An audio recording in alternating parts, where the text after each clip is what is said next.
अब इस वाले क्वेश्चन को देखो, क्या तुमको देख के लग रहा है कि इसको सब्स्टिट्यूशन मेथड से आसानी से सॉल्व किया जा सकता है? ज़्यादातर स्टूडेंट्स के साथ में यही दिक्कत है कि उनको इंटीग्रेशन में सब्स्टिट्यूशन मेथड तो पता है, लेकिन कहाँ पे और कैसे लगा के तुम आसानी से क्वेश्चंस को सॉल्व कर सकते हो, इस चीज़ का आइडिया नहीं है। तो आज अपन इस वीडियो में इसी चीज़ के बारे में बात करेंगे कि इंटीग्रेशन में कहाँ कहाँ पे हम आसानी से सब्स्टिट्यूशन मेथड का यूज़ कर सकते हैं, जिसको मैंने 5 ट्रिगर के बेसिस पे डिवाइड किया है, जो कि काफ़ी आसान से ट्रिगर्स हैं, तो तुमको इजीली याद भी रहेंगे। यहाँ पे अपन हर एक ट्रिगर में क्वेश्चंस को भी सॉल्व करेंगे। फॉर एग्जांपल पहला केस अपने पास में, जब भी तुमको यहाँ पे इस तरीके से कोई फंक्शन दे रखा है, उसी का डिफरेंशिएशन उसी इंटीग्रेशन के साथ में लिखा है, तो अपने दिमाग में सबसे पहली चीज़ जो आनी चाहिए वो आनी चाहिए सब्स्टिट्यूशन मेथड। फॉर एग्जांपल ये वाला अपने पास में क्वेश्चन है। अब इस वाले में देख के अपने को, जैसे अगर मान लो इस वाले पोर्शन को मैं एफ एक्स फंक्शन बोल दूं, तो अगले वाला जो है इसके डिफरेंशिएशन की ही वैल्यू है। जैसे यहाँ पे हम इसको ऐसे एक्सपेंड करके लिख देते हैं, यानी कि अगर मैं साइन स्क्वायर एक्स को टी ले लेता हूं, तो अपने को पता है कि ये वाली पूरी वैल्यू, यानी कि ये वाली पूरी वैल्यू डी टी में चली जाएगी। जब ये वाली पूरी वैल्यू डी टी में चली जाएगी तो फिर तो e की पावर टी वाला हो गया। इससे आसान तो कुछ बना ही नहीं।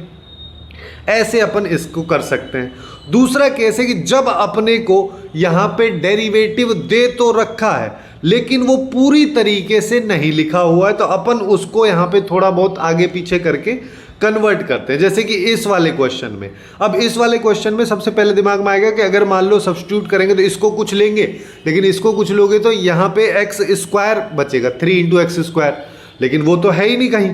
तो उसी चीज़ को अपन ऐसे, जैसे ये वाला एक्स की पावर 5 है, ऐसे लिख सकते हैं इसको। जिससे अब क्या होगा कि अगर मान लो मैं इसको एफ एक्स बोल देता हूँ, तो ये वाली जो वैल्यू है ये इसके एफ डैश एक्स की वैल्यू हो जाएगी। तो अब हम यहाँ पे क्या कर सकते हैं कि नीचे वाली पूरी वैल्यू को अगर मान लो मैंने t ले लिया है, तो ये dt बन जाएगा, तो एक्स स्क्वायर डी एक्स को अपन रिप्लेस कर सकते हैं। अब यहाँ पे तुम्हारे दिमाग में आएगा कि अभी तो ये तो बचा हुआ है, लेकिन अपने को ये पता है कि सिंस ये वाली वैल्यू इसके बराबर है, तो यहीं से तुम एक्स क्यूब की वैल्यू भी t के रेस्पेक्ट में निकाल सकते हो।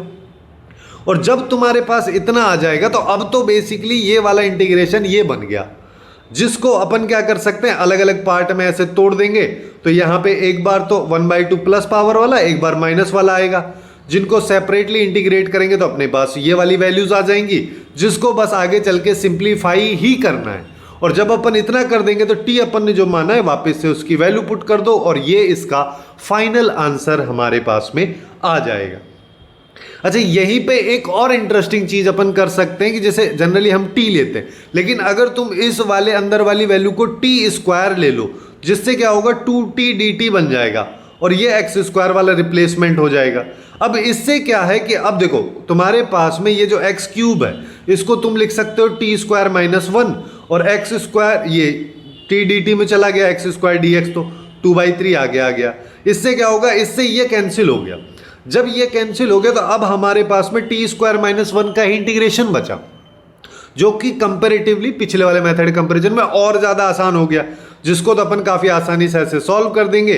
उसके बाद तो हमको केवल टी की वैल्यू जो है उसको ही पुट करना है, बाकी तो खेल ही खत्म हो जाना है।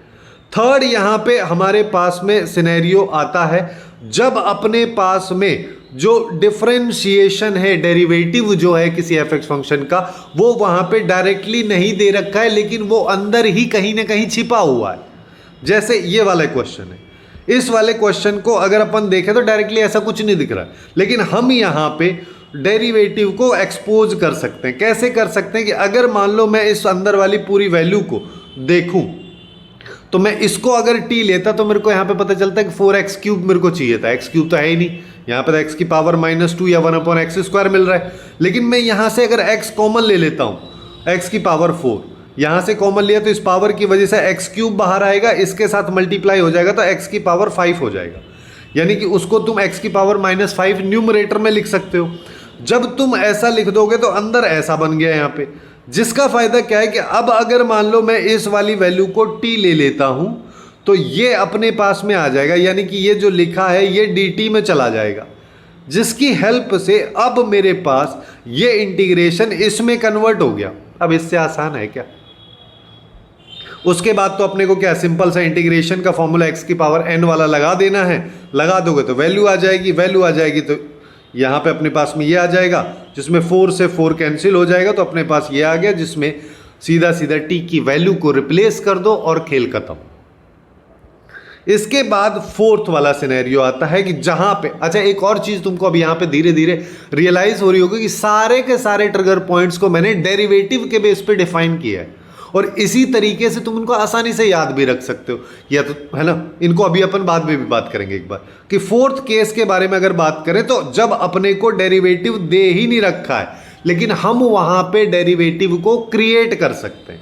जैसे ये वाला क्वेश्चन है, अब यहां पे चाहे तुम इसको टी ले लो या फिर पूरी वाली वैल्यू को टी ले लो, तो डी टी है ही नहीं क्योंकि अपने को पता है इसको अगर अपन टी ले लेंगे तो ये चाहिए डी एक्स में, लेकिन वहां पे तो केवल x+1 है।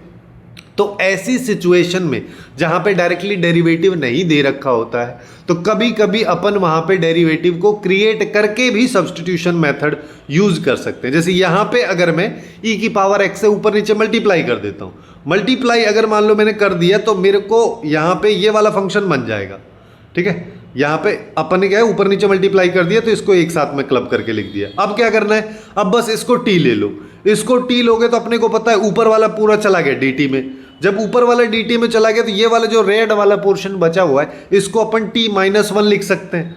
बस फिर क्या है, फिर तो उसके बाद पूरा खेल खत्म हो गया। इस तरीके से तुम्हारे पास ये वाला इंटीग्रेशन की वैल्यू आ चुकी है। ये तो काफ़ी सिंपल है जिसको तुम डायरेक्टली ऐसे कर सकते हो, यहाँ पे न्यूमरेटर में डिफरेंस क्रिएट करके और फिर इसको अलग अलग में हम तोड़ देंगे। जब अलग अलग में तोड़ देंगे तो फिर तो ln वाला सिनेरियो अपने पास में बन जाएगा कि ये आ गया तो पहले वाले का ln में और दूसरे वाले का, उसके बाद तो तुमको t की वैल्यू ही रखनी है, उसके बाद ये आ जाएगा। आगे चाहो तो इसको सिंप्लीफाई कर सकते हो ln m/n के फॉर्मेट में। इसके बाद लास्ट सिनेरियो अपने पास है कि जब हमारे पास में ऐसे बहुत सारे फंक्शंस, ऐसे बहुत सारे इंटीग्रेशन दे रखे होंगे जहां पे हम सब्स्टिट्यूशन लगा तो सकते हैं लेकिन वो उतना इफेक्टिव नहीं है, उतनी जल्दी वो उस क्वेश्चन को सॉल्व करके नहीं देगा। उसके कंपैरेटिवली अगर हम बाकी मेथड इंटीग्रेशन बाय पार्ट वगैरह लगा ले तो क्वेश्चन जल्दी से सॉल्व हो जाता है। जैसे ये वाला क्वेश्चन है, अब इस वाले क्वेश्चन में ज़्यादातर लोग देख के क्या करेंगे, भाई इसका डिनोमिनेटर ये वाला है ना। यहाँ पे अगर मान लो मैं इसको टी ले लेता हूँ, इसको टी लिया तो दिमाग में सोचेंगे इसका डिफरेंशिएशन इसके बराबर, ऐसा तो न्यूमरेटर में लिखा हुआ भी है। जब तुम ऐसा देखोगे तो सीधा मन यही करेगा कि नीचे वाले को टी ले लेते हैं, ऊपर को डी टी ले लेते हैं। लेकिन यहाँ पे सबसे बड़ी जो दिक्कत है वो x² की वजह से क्रिएट होगी। हालांकि तुम उसको भी चेंज कर सकते हो बट उसकी वजह से ऐसे क्वेश्चंस काफ़ी कॉम्प्लिकेटेड हो जाते हैं। अब इस क्वेश्चन को किस मेथड से तुम आसानी से सॉल्व कर सकते हो ये तुमको बताना है कमेंट सेक्शन में। अच्छा, यहाँ पे एक चीज़, इस वीडियो को अब तक अगर मान लो तुमने यहाँ तक देखा तो एक चीज़ तुमको रियलाइज़ हो गई होगी कि सब्स्टिट्यूशन मेथड जो है अपन उसका यूज़ कर सकते हैं बहुत सारी जगह पे, लेकिन कहाँ पे अपने को करना है और कहाँ पे नहीं करना, ये वाली चीज़ का रियलाइजेशन होना बहुत ज़रूरी है, जो कि ज़्यादा नंबर ऑफ क्वेश्चन जितने ज़्यादा प्रैक्टिस करोगे उसी से आएगा। अचानक ऐसे एक दिन में उठ के नहीं आ जाएगा। अब यहाँ पे जब भी हम सब्स्टिट्यूट कर रहे हैं तो बस कुछ चीज़ें इनको अपने को माइंड में रखना है कि f(x) फंक्शन क्या दिया है, किसका इंटीग्रेशन कर रहे हैं, उसका डिफरेंशिएशन कहाँ पे है, क्या हम उसको डायरेक्टली क्रिएट कर सकते हैं, कंप्लीट कर सकते हैं या फिर पूरी तरीके से वैसा बना सकते हैं, और उसके बाद क्या वो सॉल्यूशन फिजिबल होगा, जल्दी सॉल्व हो पाएगा। इस तरीके की चीज़ों को माइंड में रखते हुए अगर तुम सब्स्टिट्यूशन मेथड के बारे में सोचोगे तो काफ़ी आसानी से 10-5 क्वेश्चंस के बाद तुमको इजीली क्लिक होने लगेगा। इसी तरीके से काफ़ी इंटरेस्टिंग टॉपिक्स जो कि ज़्यादातर स्टूडेंट्स को जेईई मैथ में फंसाते हैं उनको अपन ने लेफ़्ट वाली प्लेलिस्ट में कवर किया है, तो वहाँ से जाके बाकी टॉपिक्स को भी चेकआउट कर लो।